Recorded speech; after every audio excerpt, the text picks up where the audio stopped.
This is Audio Footlights, a behind-the-scenes podcast presented by the Children's Theatre of Cincinnati. This podcast was created to take a closer look into the shows we produce, to inspire, impact, and ignite a lifelong love of theater. This episode of Audio Footlights focuses on our production of Rudolph the Red-Nosed Reindeer, Jr. My name is Chris Carter, and I play Sam the Snowman in this production. With me today is Henry Howland, who plays Coach Comet, as well as the understudy for both Sam the Snowman and Santa Claus, Yes. I believe. So, welcome to the podcast, Henry. Thank you so much. I'm so glad to be here. I'm so glad to be here. This is going to be very fun. Very, very fun. Yeah. So I'm just going to dive right into our first Perfect. question, okay? What got you started in theater, and about how old were you when you got started? So I remember I saw my first show was the Lion King tour. It came to Cincinnati. I think it was 2004, and my parents took me to see it. And I was like, "Mom, Dad, I want to be on that stage." Oh, gosh. And I know it's been downhill ever since. I'm telling you what, that's every time I see. I haven't seen it in person yet. Yeah. But it comes up in videos all the time, and I just get engrossed every time. It's because truly it's like phenomenal. it's a magical experience. Yeah. And I remember my mom saying, she was like, "It's a magical stage," and I was like, I want to be on that magical stage. And then also seeing shows at the Children's Theatre when I was younger, I was like, okay, so kids can be in shows as well. So Yeah. I want to get started. Opens And the then whole door. it really does. And my parents put me in sports and all that. And I remember I was like in third grade, so I was like 8 years old.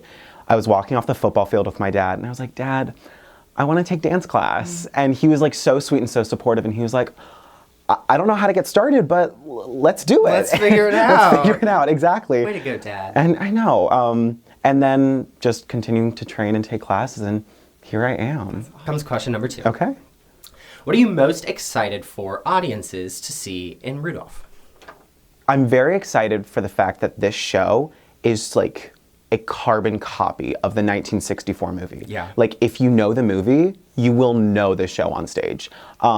So if you have seen the movie, you fall in love with it, it's like just it's a lovely reminder Yeah. of why you will always come back to that movie. And for younger audiences who may have not seen the movie, it's a great introduction to one of the most like beloved holiday stories. Yeah. Yeah. What are you excited about? Oh gosh, I mean, and if you're watching this, we just had our costume parade We did. yesterday. It was... and if you don't know what a costume parade is where all the actors get into our little rehearsal room and we try on our costumes for the Yes. first time.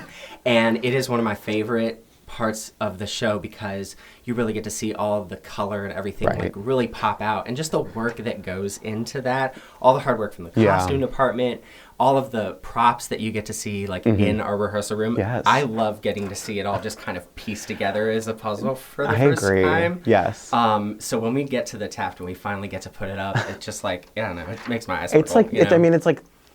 it's theater magic. It's the magic that we make. Exactly, yeah. It's what we do. All right, question number 3. Yes. Ready?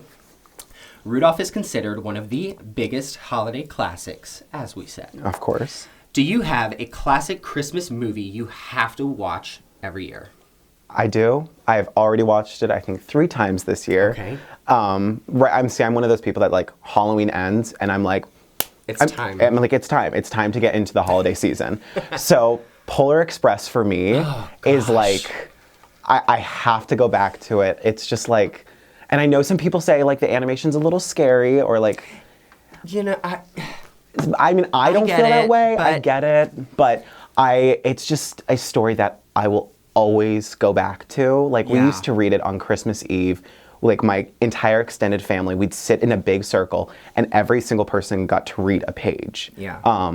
And so it's just like, it's so like, it's fundamentally Christmas for me. So it's really kind of in the same vein, I think, as like A Christmas Carol, where it's like a Christmas story, but it's Yes. a ghost story. You know, it's like Right. there's a dark element there that, you know, it's not willing to, or it's willing to kind of take that, you know, extra step. right, yeah. So that's why, like, Polar Express is always It's so good. one of my go-tos. What lessons do you think can be learned from the story of Rudolph?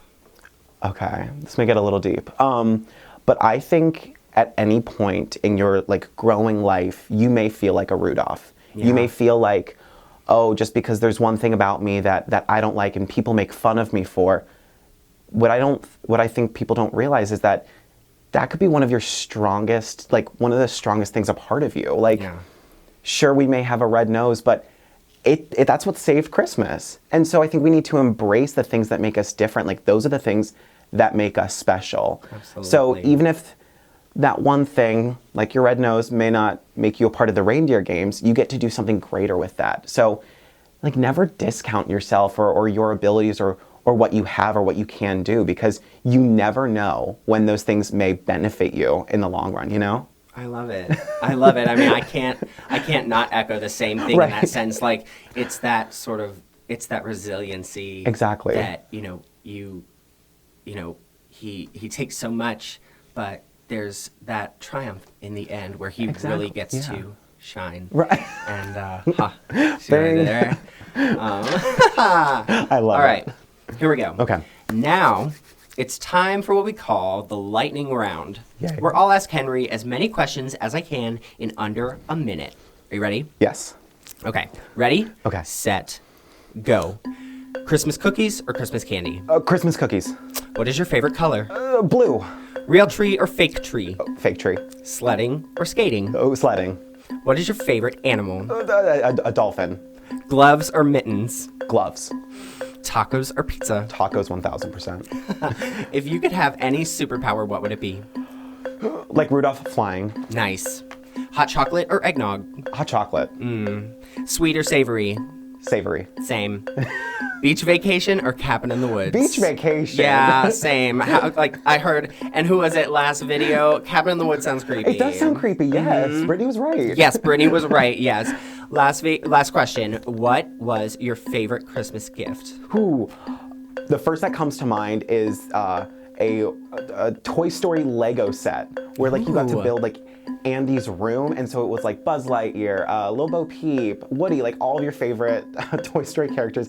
And I just remember I opened that up and I was like it just made me so happy. That sounds so fun. Okay, I'm gonna bounce right back to you. What's your favorite gift? Oh my gosh, I used to be a huge Hot Wheels fan, and so at one point I got like one of those giant globes that like it goes all around. Yes. So you could like stick the car in there and it would just like spin. keeps going. Yeah, so I just put them all in there and see how chaotic I could make it. I love it. It was great. I love yes. All right. Well, thank you so much Thank you for for joining having us. me. Yeah, I really enjoyed this time. This is so fun.